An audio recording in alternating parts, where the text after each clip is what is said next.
Muy buenas noches, licenciada. Le saluda Brian Brizuela. Este día voy a abordar 10 temas en lo cual he tratado de buscar lo más relevante en cada uno de ellos. Y para empezar, vamos a iniciar con el primer tema, que es la Declaración de Independencia de los Estados Unidos de América. Pues para hablar sobre independencia de Estados Unidos tenemos que irnos a la historia, y la historia nos dice de que habían 13 colonias que estaban asentadas en el territorio norteamericano, pero que estas 13 colonias eran, eran parte de la Gran Bretaña, eran parte de Gran Bretaña, y por lo cual pues era ella quien decidía cómo tratar a la población de esas 13 aldeas, de esas 13 colonias. Eh, pues en el 4 de julio de 1776 empezó una, se puede decir, una revolución de parte de estos colonos, ya que ellos se dieron cuenta de que ellos podían subsistir sin necesidad de que fueran obligados por Gran Bretaña a que le cumpliesen todos los impuestos de que les obligaban a pagar. Entonces ellos se dieron cuenta que ellos subsistían con su economía, y también se dieron cuenta de que la inconformidad que estaban viviendo llegó a un punto de que decidieron armarse de valor estas 13 colonias, y pues se apoyaron también con el país de Francia. Francia fue quien pues dotó en armamento, se podría decir, y se le pusieron de rebelión a Gran Bretaña. Fue ahí donde empezó 7 años de guerra entre los colonos y Gran Bretaña. La ira que también menciona la historia que derramó el vaso fue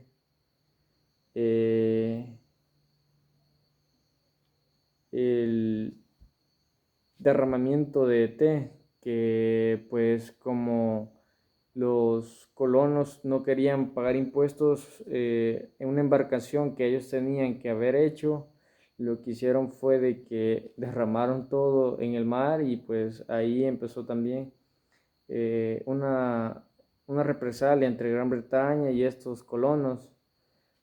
Pero en, mil, en 1783 todos estos colonos lograron independizarse de Gran Bretaña, y fue ahí donde pues surge ya el país o el estado como en sí separado de Gran Bretaña, y es el que hoy en día conocemos como Estados Unidos. Vamos a hablar de la Declaración del Derecho del Hombre y del Ciudadano. Pues en Francia de 1789 la corona pertenecía a Luis, pero dice que este estaba pasando por una crisis económica, el motivo por el cual estaba pasando esta crisis económica fue porque ellos fueron los que apoyaron a los colonos para independizarse de Gran Bretaña. En julio de 1789 crearon una Asamblea Nacional Constituyente que pues esta buscaba el bien de las personas, buscaban ejercer en sí el derecho como tal. Tanto fue así que empezaron a iniciarse las revueltas, las manifestaciones de la gente en París, y se dice que tomaron la Bastilla el 14 de julio de 1789. El 26 de agosto de 1789 se aprueba la Declaración la Declaración de los Derechos del Hombre y del Ciudadano. Esto debido a que vieron que pues no podían controlar a la gente que se estaba manifestando. Entonces fue ahí donde declararon estos derechos del hombre y del ciudadano. Pero ¿a qué nos referimos con los derechos del hombre y del ciudadano? Pues menciona ahí que es el derecho natural. ¿Qué quiere decir esto? Que estos derechos son los que nos reconocen desde que estamos en el vientre, desde que nacemos, porque en ese momento estaban siendo violados, porque no tenían una libertad, no tenían una igualdad entre las personas que eran de escasos recursos con las personas de la monarquía. Entonces, gracias a esta declaración, se pudo mejorar la igualdad, la equidad, el derecho a tener un proceso adecuado, ya sea penal o civil. Entonces, sirvió de mucha importancia la declaración de esos derechos. Le voy a hablar de la Constitución de México de 1917. El 5 de febrero, cada 5 de febrero, México celebra la promulgación de su Constitución, ya que en 1913, tras permanecer 30 años en poder el señor Porfirio Díaz, y la gente estaba cansada, la gente estaba agotada de ver que cómo era posible de que una cierta parte de la gente de México tenía más derechos pues facultades en tierras, en trabajo. Entonces llegó el señor Madero a emplazar a este Porfirio Díaz. Pero ¿qué pasó con Madero? Tristemente, el ejército y la embajada de Estados Unidos, por medio de Victoriano Huerta, le quitaron el poder, le quitaron lo que él había conseguido. Pero surge ahí la Revolución Mexicana, de que por medio del señor Pancho Villa, Emiliano Zapata y Venustiano Carranza, este último quien era un filósofo político del derecho, él dijo que lo que se tenía que hacer era buscar un diputado por cada estado que se encontraba en México, y así poder crear una constitución. Tanto así fue que empezó a promoverse con toda la gente, y pues logró convencer a la gente de que en cada estado pusieran uno que los iba a representar. Fue así que en 1916 en Querétaro se reúnen todas estas personas, y pues cada una de ellas aporta en sí lo que querían que se les respetara y se velara por la gente. Un tema muy enfático que tiene la Constitución mexicana, de que ellos fueron los primerizos en velar por las personas que trabajaban, porque se les cumpliera un derecho de un salario, y de de las horas trabajadas, ya que eran explotados laboralmente y no se les reconocía el trabajo que ellos hacían, no se les reconocía. Entonces, este señor Carranza fue el impulsor de la constitución que hoy en día México tiene, porque la que se hizo en 1917 es la que hoy en día tienen en vigencia aún en México.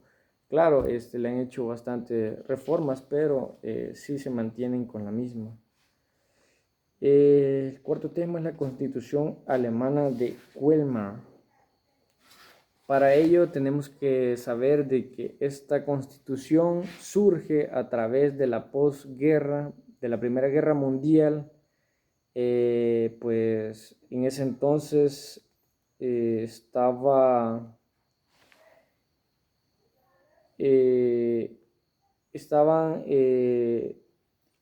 por decirlo así, Alemania estaba en una crisis económica, ya que acababan de salir de la guerra, perdieron la guerra, entonces vino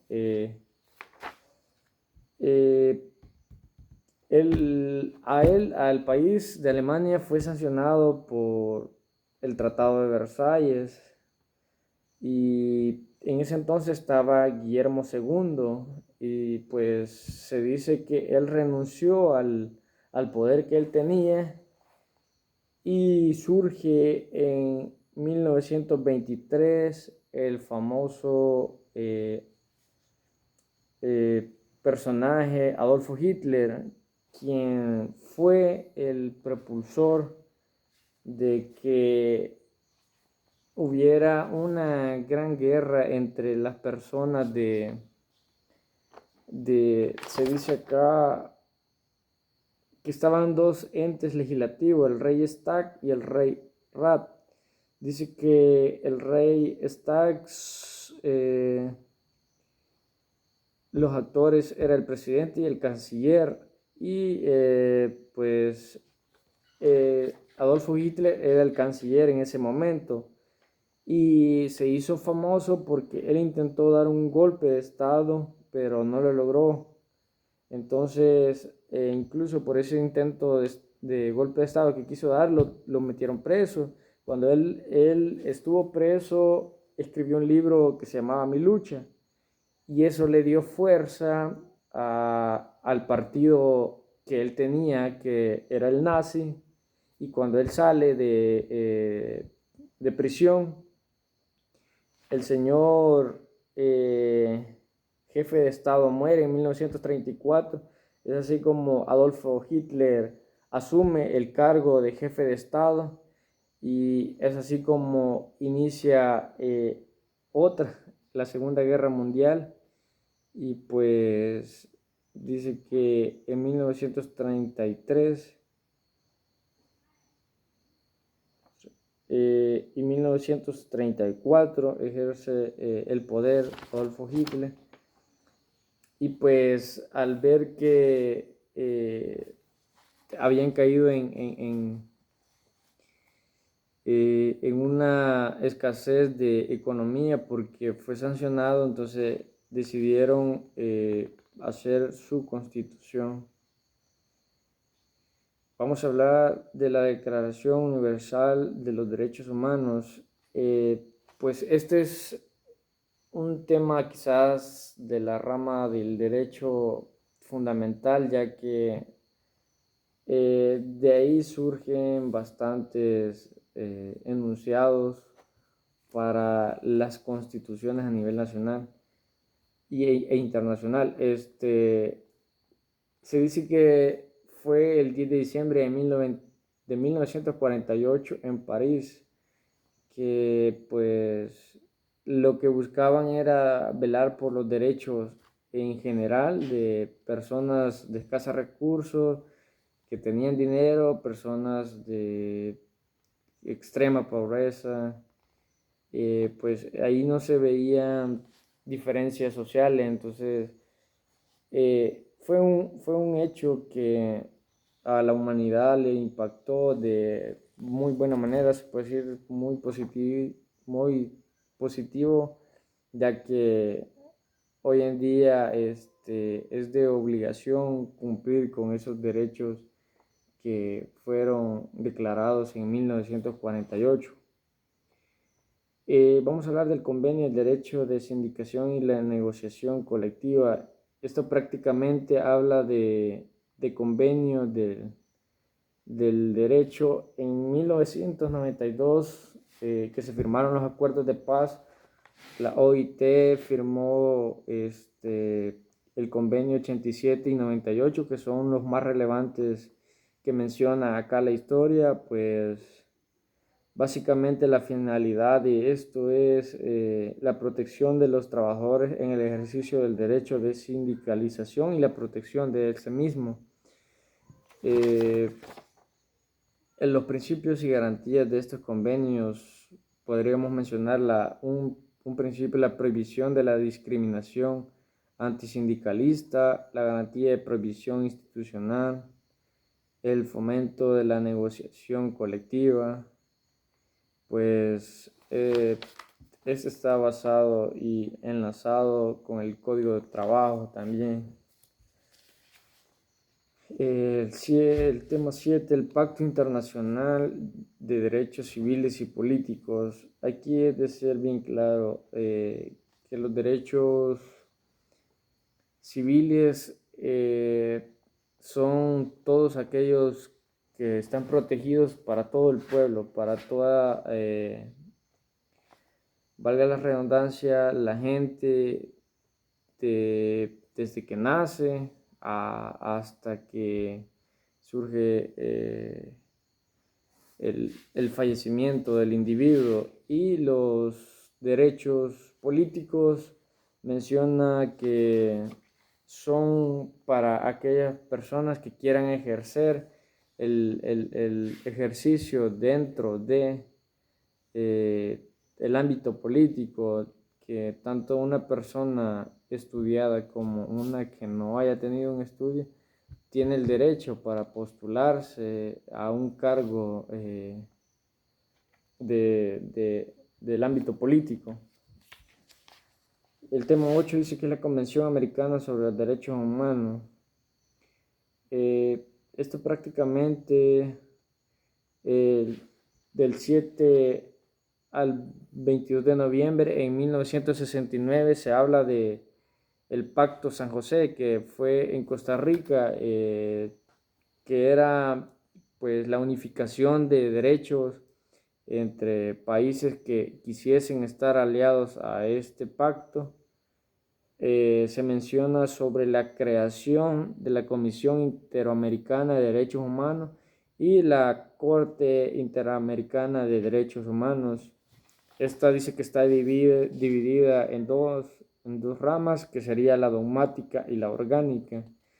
La dogmática dice que pretende velar, cuidar, hacer cumplir los derechos civiles, derechos políticos, religiosos, de libertad.